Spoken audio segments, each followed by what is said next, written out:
Welcome in. If you are tuning in, this is the premiere start of the first episode of my brand new podcast, Baby Nugget Witch. Today's episode, we are going to be talking about the beauty of being alone.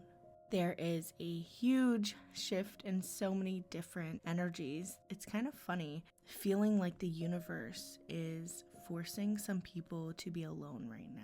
When these kind of things start to happen, it's normally a sign that your soul is calling, is craving you to come back to yourself, to come back home. Maybe for years, you've been the type of person that constantly enjoys energy, people around. Maybe you like to host, maybe you enjoy the social gatherings. But for most of us, it is the fear of being alone. What does lonely mean to you? The definition of lonely is the feeling of being sad because you don't have any friends around or company in general. This is when we start to ask ourselves or question, what are the triggers or the reasons that we are uncomfortable in our own space? It could be that you are in your head too much, that you are constantly thinking what was and what should be. There are different versions of us as well that come out when we are alone. Those versions are called our shadow self. Now, our shadow self can really bring out triggers, traumas. It can also bring out things that we are embarrassed or ashamed of that we may have done in the past. You are not that version of yourself. The reputation or the feeling that comes with that version of yourself still lingers, though. I will be doing another podcast to go deeper into shadow work and shadow self, but right now, this is about loving being alone with you. Other reasons that make us feel like we can't be alone can either be codependency. Maybe you constantly feel like you need a friend around, you want a partner around. These all go into feeling seen. This can go way deeper into inner childhood trauma.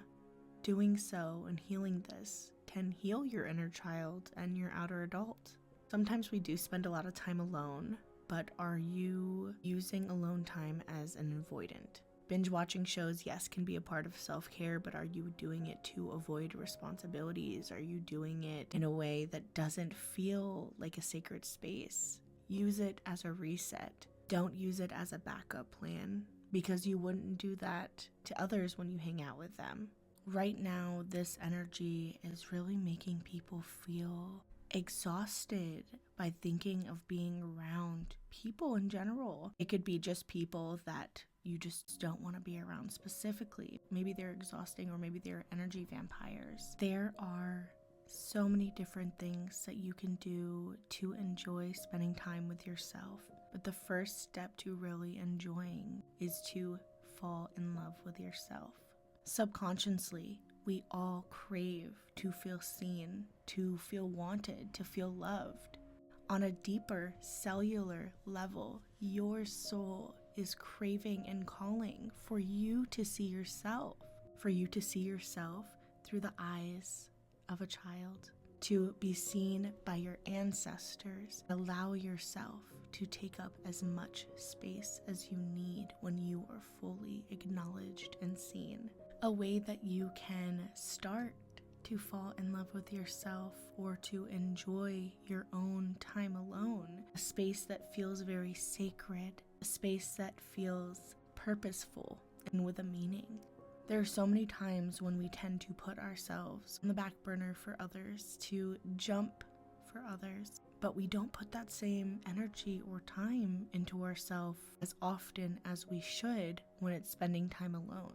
A great way to spend time alone is to take yourself out on a date. It can start really small, maybe just going to a drive-thru, sitting in the car and just enjoying that moment, focusing on your senses. What do you feel? What do you taste? What do you touch? And really just being grateful for this experience that you are giving yourself. When you feel more confidence and have more courage, you can push it a little farther. Go in to eat in a restaurant.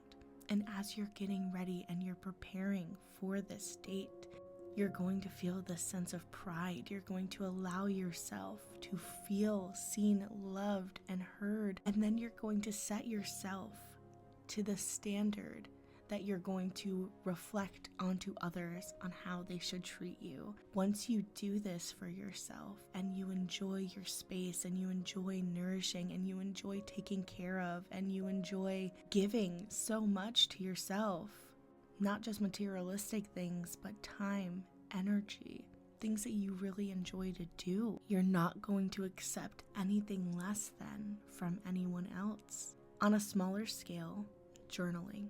Journaling is a great way to spend alone. I'm not talking about trying to rush, maybe at the end of the night, hurry up and write something down, making it almost feel like homework. Unless you're making it a routine or a ritual that makes you feel like, wow, I am ready to hear what I'm holding inside. Take that time, dedicate that time and that energy and that space for yourself so it becomes a routine. You almost will start to crave to spend time alone because it feels so good refilling your own cup. There is a lot that we can work through, a lot of triggers and traumas and shadow work that I spoke of before, but it starts with acceptance and forgiveness in yourself. The more that you practice this, the more that this is going to become a second nature. It's going to feel more and more exciting every time you get that space with yourself. You'll become your own best friend. You'll become your own soulmate and fall in love with yourself. And that is how you can start to get out of that uncomfortability of being alone, where it now becomes a safe, sacred, and cherished space. How you'll really start to appreciate that time with yourself. And these are little steps that we can truly enjoy the beauty and the art of solitude. Thank you so much. My podcast will start to get longer and longer, but for now, this is the start, and I hope that you enjoyed it. You are loved, supported, and protected. Bye-bye.